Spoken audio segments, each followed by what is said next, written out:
Évangile de Jésus-Christ selon saint Marc. En ce temps-là, Jésus s'en alla ainsi que ses disciples vers les villages situés aux environs de Césarée de Philippe. Chemin faisant, il interrogeait ses disciples. « Au dire des gens, qui suis-je » Ils lui répondirent « Jean le Baptiste ».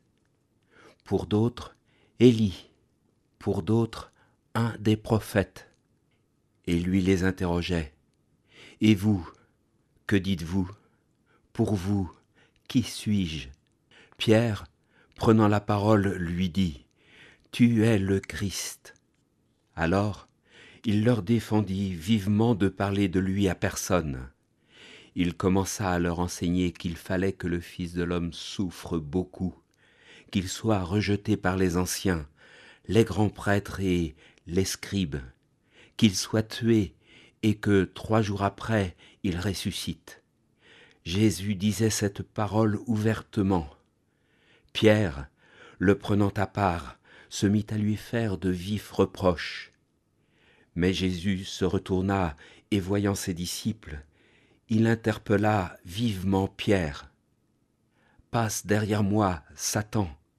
Tes pensées ne sont pas celles de Dieu, mais celles des hommes. » Appelant la foule avec ses disciples, il leur dit « Si quelqu'un veut marcher à ma suite, qu'il renonce à lui-même, qu'il prenne sa croix et qu'il me suive. Car celui qui veut sauver sa vie la perdra, mais celui qui perdra sa vie à cause de moi et de l'Évangile la sauvera. » Pour vous, qui suis-je ? Demande Jésus à ses disciples dans l'Évangile de ce jour. Qui es-tu, Seigneur ? Et moi, qui suis-je ? Demandait saint François d'Assise sur le mont Alverne il y a 800 ans. Qui es-tu, Seigneur ? Pour vous, qui suis-je ? Comment répondre à cette question essentielle ? L'Évangile de ce jour, mais aussi la fête de la Croix glorieuse hier et l'expérience de saint François d'Assise nous enseignent que c'est en embrassant le mystère de la passion, mort, résurrection. Jésus est le Christ, le Messie annoncé par les Écritures, celui qui fait route avec nous, qui nous enseigne, avant de donner sa vie pour nous, de ressusciter et de revenir dans la gloire.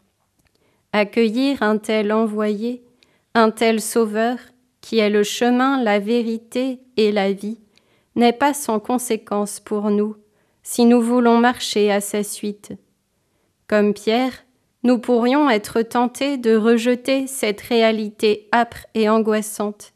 Mais nous avons, nous, la grâce d'avoir déjà reçu le témoignage de sa résurrection, de sa victoire sur la mort.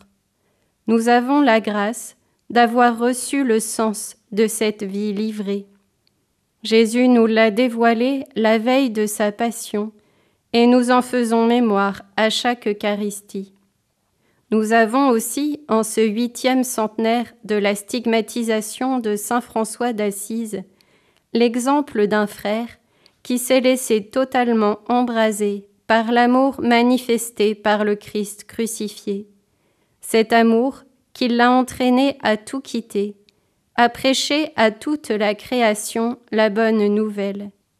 Cet amour qui l'a tellement bouleversé et auquel il a désiré s'unir de tout son être, au point d'en être marqué dans sa chair. Il nous appartient donc, à nous, aujourd'hui, de choisir de marcher à la suite du Christ. Cet évangile nous convoque à reconnaître dans les événements qui jalonnent nos vies quotidiennes les appels à perdre notre vie, à accueillir le projet de Dieu. Un projet de vie qui n'est pas forcément notre projet. Un projet de vie qui passe par des chemins que nous n'aurions pas choisis. Pour pouvoir faire ce choix, laissons-nous porter par l'amour dont le Christ nous a aimés. Ainsi pourrons-nous dire au Christ qui il est pour nous, et dans le même temps, se trouvera révélé qui nous sommes en profondeur. L'évangile du jour était commenté par une sœur Clarisse du monastère Sainte-Claire de Nantes.